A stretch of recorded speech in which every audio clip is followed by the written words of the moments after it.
आज का हमारा पहला क्वेश्चन होगा, कर्नल जेम्स टोड ने निम्नलिखित में से किस युद्ध को मेवाड़ का मैराथन कहकर पुकारा है। दोस्तों बहुत ही इंपॉर्टेंट क्वेश्चन है। कर्नल जेम्स टोड ने निम्नलिखित में से किस युद्ध को मेवाड़ का मैराथन कहकर पुकारा है। तो हमारे इस क्वेश्चन का राइट आंसर होगा ऑप्शन नंबर बी, किस युद्ध को कहकर पुकारा है। तो दिवेर के युद्ध को मेवाड़ का मैराथन कहकर पुकारा है। किसने कहा है दोस्तों? कर्नल जेम्स टोड ने कहा है। और दिवेर का युद्ध कब हुआ था? तो दिवेर का युद्ध हुआ था दोस्तों 1582 ईस्वी में। कब हुआ था?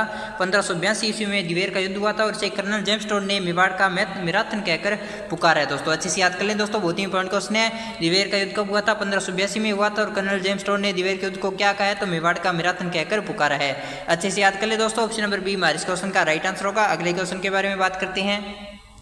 हमारा अगला क्वेश्चन होगा, किस शासक के प्रश्य में वृंदावन से लाई गई श्रीनाथ जी की मूर्ति की स्थापना सिहाड़गांव नाथ द्वारा में की गई थी। दोस्तों बहुत ही इंपॉर्टेंट क्वेश्चन है। किस शासन के शासनकाल के समय वृंदावन से लाई गई श्रीनाथ जी की मूर्ति की स्थापना सिहाड़गांव कहाँ पे दोस्तों? नाथ द्वारा में स्थापित की गई थी। तो हमारे इस क्वेश्चन का राइट आंसर होगा ऑप्शन नंबर डी, यानी महाराणा राज सिंह प्रथम के शासनकाल के समय वृंदावन से लाई गई श्रीनाथ जी की मूर्ति की स्थापना सिहाड़गांव नाथ द्वारा में की गई थी। दोस्तों बहुत ही इंपॉर्टेंट क्वेश्चन है, बहुत बार एग्जाम में पूछा गया, तो इस क्वेश्चन को अच्छे से याद कर ले। वृंदावन से लाई गई श्रीनाथ जी की मूर्ति की स्थापना सिहाड़गांव में किसके द्वारा की गई थी? तो महाराणा राज सिंह प्रथम के द्वारा की गई थी। अच्छे से याद कर लें दोस्तों, ऑप्शन नंबर डी हमारे क्वेश्चन का राइट आंसर होगा। अगले क्वेश्चन के बारे में बात करते हैं।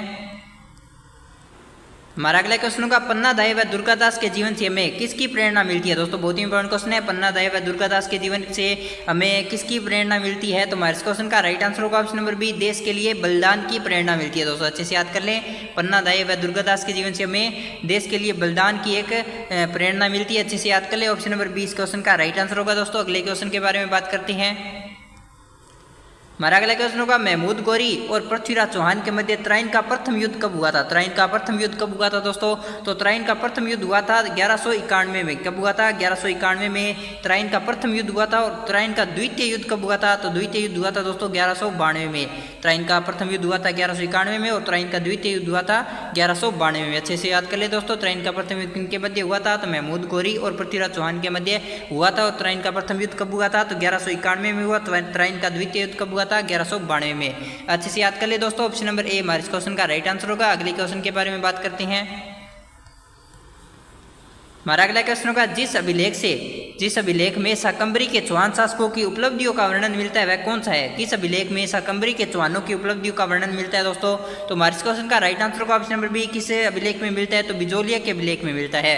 शाकंभरी के चौहानों की उपलब्धियों का वर्णन किस अभिलेख में मिलता है? तो बिजोलिया के अभिलेख में मिलता है। ऑप्शन नंबर बी हमारे इस क्वेश्चन का राइट आंसर होगा। दोस्तों अगले क्वेश्चन के बारे में बात करते हैं। अच्छे से याद कर ले दोस्तों, कई बार एग्जाम में पूछा गया शाकंभरी के चौहान शासकों की उपलब्धियों का वर्णन किस अभिलेख में मिलता है? तो बिजोलिया के अभिलेख में मिलता है। अच्छे से याद कर ले, ऑप्शन नंबर बी हमारे क्वेश्चन का राइट आंसर होगा।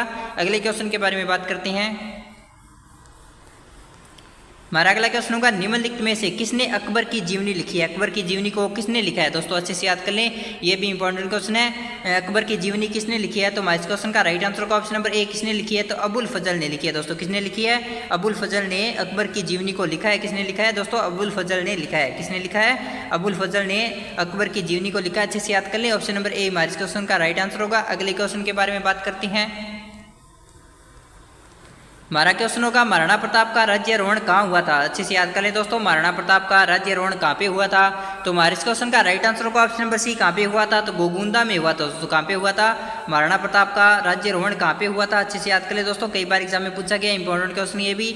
महाराणा प्रताप का राज्यारोहण कहाँ पे हुआ था? तो गोगुंदा में हुआ था। ऑप्शन नंबर सी हमारे इस क्वेश्चन का राइट आंसर होगा। अगले क्वेश्चन के बारे में बात करते हैं। हमारा अगला क्वेश्चन होगा, राजस्थान के एक राजा का दूसरे राजा के साथ होने वाले पत्र व्यवहार को क्या कहा जाता है? अच्छे से याद कर ले दोस्तों, राजस्थान के एक राजा का दूसरे राजा के साथ होने वाले पत्र व्यवहार को क्या कहा जाता है? तो हमारे इस क्वेश्चन का राइट आंसर होगा ऑप्शन नंबर बी, क्या कहा जाता है? तो खरीदा कहा जाता है। दोस्तों क्या कहा जाता है? खरीदा कहा जाता है। एक राजा का दूसरे राजा से होने वाले पत्र व्यवहार को क्या कहा जाता है? खरीदा कहा जाता है। ऑप्शन नंबर बी इस क्वेश्चन का राइट आंसर होगा। इंपॉर्टेंट क्वेश्चन है दोस्तों, अच्छे से याद कर ले, एक राजा का दूसरे राजा से होने वाले पत्र व्यवहार को क्या कहते हैं? खरीदा कहते हैं। अच्छे से याद कर ले दोस्तों, ऑप्शन नंबर बी इस क्वेश्चन का राइट आंसर होगा। अगले क्वेश्चन के बारे में बात करते हैं। हमारा अगला क्वेश्चन होगा, ढूंढाड़ नामक राज्य की स्थापना किस वंश के द्वारा की गई थी? ढूंढाड़ नामक राज्य की स्थापना किस वंश के द्वारा की गई थी? तुम्हारे इस क्वेश्चन का राइट आंसर होगा ऑप्शन नंबर सी, कछवा वंश के द्वारा की गई थी। किसके द्वारा की गई थी दोस्तों? तो कछवा वंश के द्वारा ढूंढाड़ नामक राज्य की स्थापना की गई थी। अच्छे से याद कर ले, ढूंढाड़ राज्य की स्थापना किस वंश के द्वारा की गई थी? किस वंश के द्वारा ढूंढाड़ राज्य की स्थापना की गई? तो कछवा वंश के द्वारा की गई थी। अच्छे से याद कर ले दोस्तों, ऑप्शन नंबर सी इस क्वेश्चन का राइट आंसर होगा। अगले क्वेश्चन को देखते हैं। हमारा अगला क्वेश्चन होगा झाड़साई सिक्के किस राज्य से संबंधित है। झाड़साई सिक्के किस राज्य से संबंधित है। तो इस क्वेश्चन का राइट आंसर होगा ऑप्शन नंबर डी। कहाँ से थे। तो जयपुर के थे दोस्तों। कहाँ से थे। जयपुर के झाड़साई सिक्के प्रसिद्ध थे। अच्छे से याद कर ले, जयपुर के झाड़साई सिक्के प्रसिद्ध थे। ऑप्शन नंबर डी इस क्वेश्चन का राइट आंसर होगा। अच्छे से याद कर ले। अगले क्वेश्चन को देखते हैं। हमारा अगला क्वेश्चन होगा अलवर के संस्थापक कौन थे। अलवर के संस्थापक कौन थे दोस्तों, ये भी इंपॉर्टेंट क्वेश्चन है, सीधा का सीधा एग्जाम में पूछे जाने वाला क्वेश्चन है। अलवर के संस्थापक कौन थे। तो हमारे क्वेश्चन का राइट आंसर होगा ऑप्शन नंबर सी। कौन थे। तो राव प्रताप सिंह थे दोस्तों। कौन थे। अलवर के संस्थापक कौन थे। तो राव प्रताप सिंह थे। ऑप्शन नंबर सी इस क्वेश्चन का राइट आंसर होगा। कौन थे अलवर के संस्थापक। तो राव प्रताप सिंह थे। अच्छे से याद कर ले दोस्तों। ऑप्शन नंबर सी इस क्वेश्चन का राइट आंसर होगा। अगले क्वेश्चन के बारे में बात करते हैं। हमारा अगला क्वेश्चन होगा अकबर का वास्तविक नाम क्या था दोस्तों, ये भी इंपॉर्टेंट क्वेश्चन है। अकबर का वास्तविक नाम क्या था। तो हमारे क्वेश्चन का राइट आंसर होगा ऑप्शन नंबर ए। क्या था। तो जलालुद्दीन था दोस्तों। क्या था। अकबर का वास्तविक नाम क्या था। तो इनका नाम था जलालुद्दीन। ऑप्शन नंबर ए इस क्वेश्चन का राइट आंसर होगा। अकबर का वास्तविक नाम क्या था। जलालुद्दीन था। इसको अच्छे से याद कर लें दोस्तों। अगले क्वेश्चन के बारे में बात करते हैं। हमारा अगला क्वेश्चन होगा निम्न में से कौन सा युद्ध भारतीय इतिहास में मील का पत्थर सिद्ध हुआ। दोस्तों बहुत ही इंपॉर्टेंट क्वेश्चन है, अच्छे से याद कर लें। निम्न में से कौन सा युद्ध भारतीय इतिहास में मील का पत्थर सिद्ध हुआ था। तो हमारे क्वेश्चन का राइट आंसर होगा ऑप्शन नंबर डी। कौन सा युद्ध था दोस्तों। तो तराइन का द्वितीय युद्ध था। तराइन के द्वितीय युद्ध को मील के पत्थर के नाम से भी जाना जाता है दोस्तों। मील का पत्थर कौन सा युद्ध सिद्ध हुआ था। तो तराइन का द्वितीय युद्ध हुआ था। तराइन का द्वितीय युद्ध कब हुआ था दोस्तों। 1192 में हुआ था। तराइन का प्रथम युद्ध 1191 में हुआ था और तराइन का द्वितीय युद्ध कब हुआ था। 1192 में हुआ था। तो इसे मील के पत्थर के नाम से भी इसे जाना जाता है। अच्छे से याद कर लें। ऑप्शन नंबर डी इस क्वेश्चन का राइट आंसर होगा। अगले क्वेश्चन को देखते हैं। हमारा अगला क्वेश्चन होगा शासकों की यशोगाथा वाले शिलालेखों को क्या कहते हैं। अच्छे से याद कर ले। शासकों की यशोगाथा वाले शिलालेखों को क्या कहते हैं। तो हमारे क्वेश्चन का राइट आंसर होगा ऑप्शन नंबर डी। क्या कहते हैं। प्रशस्ति कहते हैं दोस्तों। क्या कहते हैं। शासकों की यशोगाथा वाले शिलालेखों को क्या कहते हैं। तो प्रशस्ति कहते हैं। अच्छे से याद कर ले, ये भी इंपॉर्टेंट है। शासकों की यशोगाथा वाले शिलालेखों को प्रशस्ति कहते हैं। ऑप्शन नंबर डी इस क्वेश्चन का राइट आंसर होगा। अगले क्वेश्चन के बारे में बात करते हैं। हमारा अगला क्वेश्चन होगा जैसलमेर शहर की स्थापना कब हुई थी। जैसलमेर शहर की स्थापना कब हुई थी। तो हमारे इस क्वेश्चन का राइट आंसर होगा ऑप्शन नंबर बी। कब हुई थी। तो 1155 में हुई थी दोस्तों। कब हुई थी। जैसलमेर शहर की स्थापना कब हुई थी। तो 1155 में हुई थी। ऑप्शन नंबर बी इस क्वेश्चन का राइट आंसर होगा। 1155-56 में जैसलमेर शहर की स्थापना हुई थी। और किसने की थी। तो राव जैसल ने की थी दोस्तों। किसने की थी। राव जैसल ने जैसलमेर शहर की स्थापना की थी। अच्छे से याद कर ले। और कब हुई थी जैसलमेर शहर की स्थापना। तो 1155-56 में इसकी स्थापना हुई थी। कब हुई थी। 1155-56 में जैसलमेर शहर की स्थापना हुई थी। और किसने की थी। राव जैसल ने की थी। अच्छे से याद कर ले। अगले क्वेश्चन को देखते हैं। हमारा अगला क्वेश्चन होगा राठौड़ वंश का शासन राजस्थान के किस भाग में था। अच्छे से याद कर ले दोस्तों। राठौड़ वंश का शासन राजस्थान के किस भाग में था। तो मारवाड़ में था दोस्तों। कहाँ पे था राठौड़ वंश का शासन। तो मारवाड़ में, राजस्थान के मारवाड़ भाग में राठौड़ वंश का शासन था। अच्छे से याद कर ले। ऑप्शन नंबर सी इस क्वेश्चन का राइट आंसर होगा दोस्तों। अगले क्वेश्चन के बारे में बात करते हैं। हमारा अगला क्वेश्चन होगा महाराणा कुंभा ने विजय स्तंभ का निर्माण किस शासक पर विजय प्राप्ति के उपलक्ष्य में करवाया था। दोस्तों बहुत ही इंपॉर्टेंट क्वेश्चन है। महाराणा कुंभा ने विजय स्तंभ का निर्माण किस शासक पर विजय प्राप्ति के उपलक्ष्य में करवाया था। तो हमारे क्वेश्चन का राइट आंसर होगा ऑप्शन नंबर बी। किस शासक पर विजय प्राप्ति पर महाराणा कुंभा ने विजय स्तंभ का निर्माण करा। तो महमूद खिलजी पर विजय प्राप्ति पर करवाया था। कौन सा युद्ध हुआ था दोस्तों। सारंगपुर का युद्ध हुआ था जिसमें महाराणा कुंभा की विजय हुई थी। तो महमूद खिलजी की हार हुई थी, जिस कारण महाराणा कुंभा ने विजय स्तंभ का निर्माण करवाया था। और कब करवाया था दोस्तों। तो लगभग 1440 से 1448 के बीच में इसका निर्माण करवाया गया था। विजय स्तंभ का महाराणा कुंभा ने करवाया था। और किसकी विजय पर करवाया था। तो सारंगपुर युद्ध की विजय पर करवाया था। और किसके मध्य हुआ था ये युद्ध। महाराणा कुंभा और महमूद खिलजी के मध्य हुआ था, जिसमें महाराणा कुंभा की विजय हुई थी और महमूद खिलजी की हार हुई थी, जिस कारण विजय स्तंभ का निर्माण करवाया गया था। अच्छे से याद कर ले। अगले क्वेश्चन को देखते हैं दोस्तों। हमारा अगला क्वेश्चन होगा कुंभा के शिल्पी मंडन द्वारा लिखित निम्न में से कौन सा ग्रंथ मूर्तिकला से संबंधित है। अच्छे से याद करें दोस्तों। कुंभा के शिल्पी मंडन द्वारा लिखित निम्न में से कौन सा ग्रंथ मूर्तिकला से संबंधित है। तो हमारे इस क्वेश्चन का राइट आंसर होगा ऑप्शन नंबर बी। कौन सा है दोस्तों। तो रूप मंडन है। कौन सा है दोस्तों। कुंभा के शिल्पी मंडन द्वारा लिखित निम्न में से कौन सा ग्रंथ मूर्तिकला से संबंधित है। तो रूप मंडन है।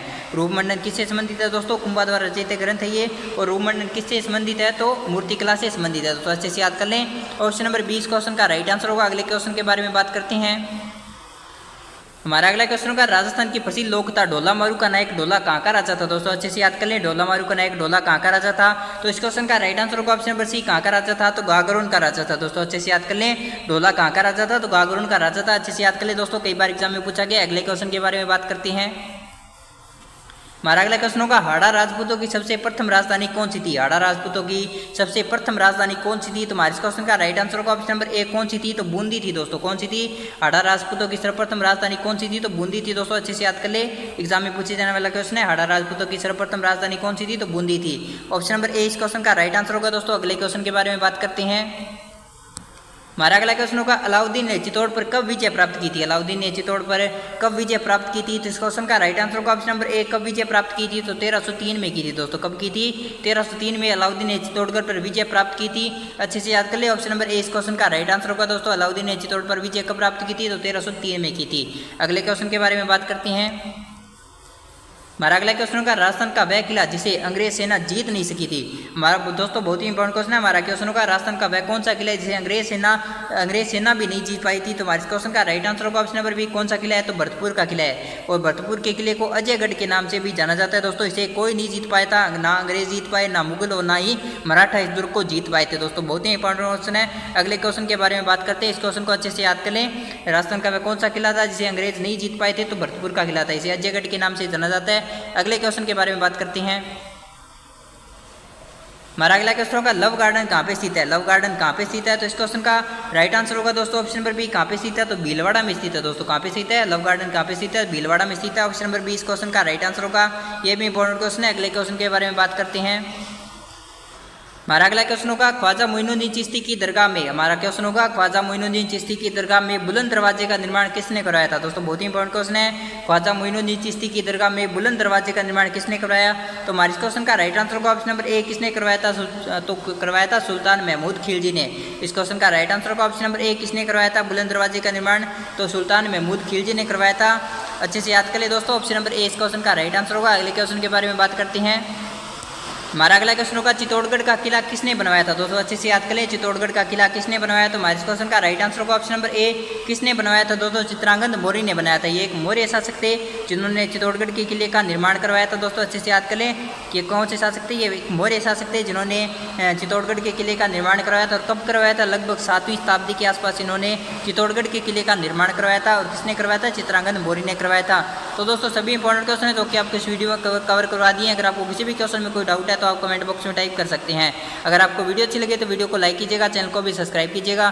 तो दोस्तों मिलते हैं नेक्स्ट वीडियो में, तब तक के लिए जय हिंद जय भारत।